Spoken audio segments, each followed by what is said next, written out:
Alam mo, Mystica, komento ka na naman ng komento dito kay Diwata. Ang hilig mo talagang sumausaw suka. Oh, ayun, hindi nyo nga na-recognize na si Mystica to eh. Oo, si Mystica to.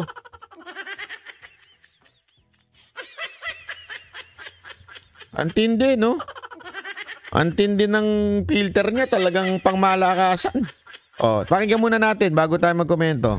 'Di ba? Na i-click na lang nila. Okay, babatiin lang siya tapos sasabihin wala muna akong panahon sa inyo. Oh my God, mamaya na yung pa-picture. Wala, bumati lang yung tao. Pagkatapos sasabihin mamaya na lang busy ako. Nag-hi Diwata lang. Oh my God. Tapos yung isa naman, i-click na lang yung camera. Hindi gumagalaw yung mukha niya, no? Iba to? Hindi na gumagalaw yung mukha niya, oh. Alam mo, Mystica, kasi ganito, hindi ko na ipi-play ng buo to, ha, kasi baka makapiright pa tayo, eh. Alam mo, ganito lang yan, Mystica, ha. Hirit ka na naman ng hirit kasi kulang ka sa pansin. Ginawa mo na yan noon eh. Sa politika, di ba? Kahit wala kang alam, nakingialam ka. Pasok ka ng pasok. Kasi uso politika noon. Alam mo yung galawan mo, style mo talaga, style bulok, parang yung ano mo. Totoo. Naalala nyo, alam ko pagkakatanda ko, correct me if I'm wrong pagkakatanda ko, nagbebenta ng manok to dati. Diba? Parang nagnegosyo ito ng manok. Nag-flop. Di umano. Kaya nagkayari-yari, di ba? Tapos ngayon, si Diwata naman ang tinatarget mo porkit sikat yung ali. Di ba? Hindi, ito, aminin na natin. Talagang trending si Diwata. Kaya nga mantakin mo, pati yung mga ensimada vlogger, nagdiwata vlogger. Ang bihirang buhay, ireo. Oo, kasi nga, basta nag-post ka ng video ni Diwata, nagte-trending ka. Pera sa kanila yun. Pag nagka-trending ka, ay naku, pag lumakas yung channel mo, nagka-video ka, may content ka, kita sa kanila yun. Oo. Oh, sabi, kasi yung manok niya naka-split. Hindi, eto. Kasi, alam mo, meron din naman kasing makukulit talaga. Isipin mo yung mga nakikita niyong komento ni Diwata doon na picture ng picture, paulit-ulit. Kasi alam niyo, meron talagang mga vlogger na ang kukulit daw doon.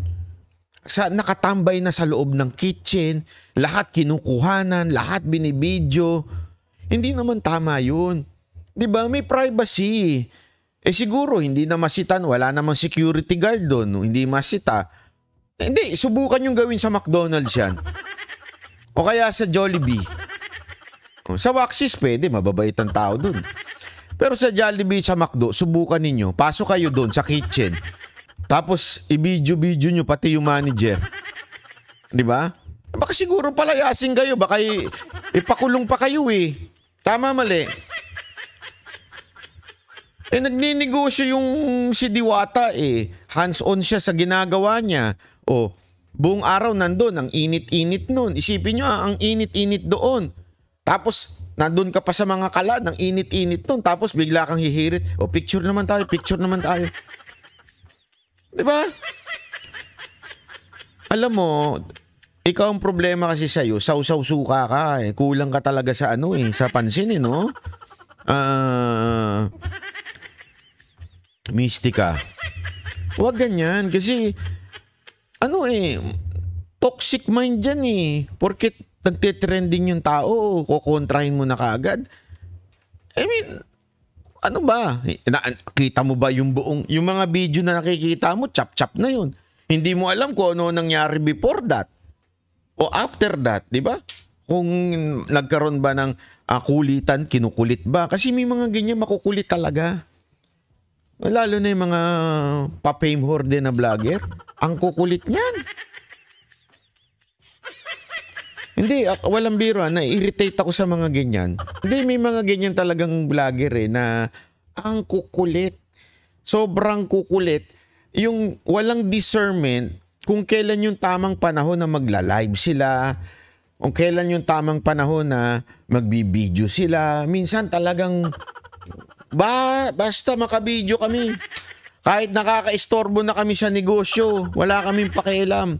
Basta ma-video ka namin para mag-trending kami. Una-una, ang pinasok ni Diwata, negosyo, hindi artista. Kung artista, okay lang. Yan ang trabaho mo, gumiti. Alam naman, 24 oras ka nagtatrabaho dyan. Nakagiti kang ganyan. Baka pasukin na ng langaw yan, di ba? Hindi, ako yun lang ang yun lang ang aking naiisip po dito. Sana, wag naman ganyan. Ang gulo-gulo na ng politika, ang toxic-toxic na ng awayan, sinausawan mo pa, Mystica. Wag ganun.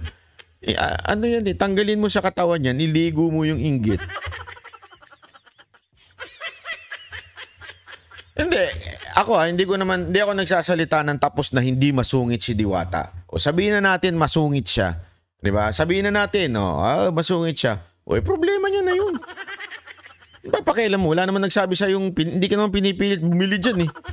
Hindi kung ayaw mo, di wag. 'Di ba? Kung ayaw mo, di wag, layas ka, ganun lang. Wala naman namimilit sa iyo.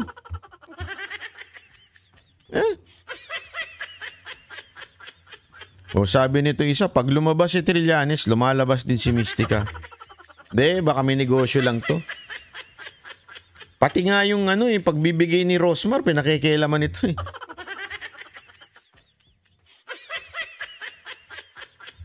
Thank you, Safety and Security Vlog. Hindi, totoo. Sa akin lang, wag naman ganun. Wag naman magpaka-toxic. Dapat, pag may nakikita kang successful vlogger, may nakikita kang successful na tao sa negosyo, purihin mo naman yung tao. O kung hindi mo man purihin, wag mo na kontrahin. Halata eh. Unless, baka sabihin ng iba, bakit ikaw, Banat Bay? Tinitira mo yung isang vlogger porque 30,000 ng viewers. Hindi, tumitira ako, pagka alam ko nakakasira na siya sa bayan. Pag nakakasira na siya sa pinaglalaban, yun, dapat talagang durugin na. Sa akin, nakakasira ba sa bayan ito si Diwata? Diba? Nakakasira ba sa bayan ito si Diwata? Nakakasira ba ng ekonomiya? Nakakatulong pa nga sa mamamayan kasi masarap daw ang pagkain niya tsaka murang-mura.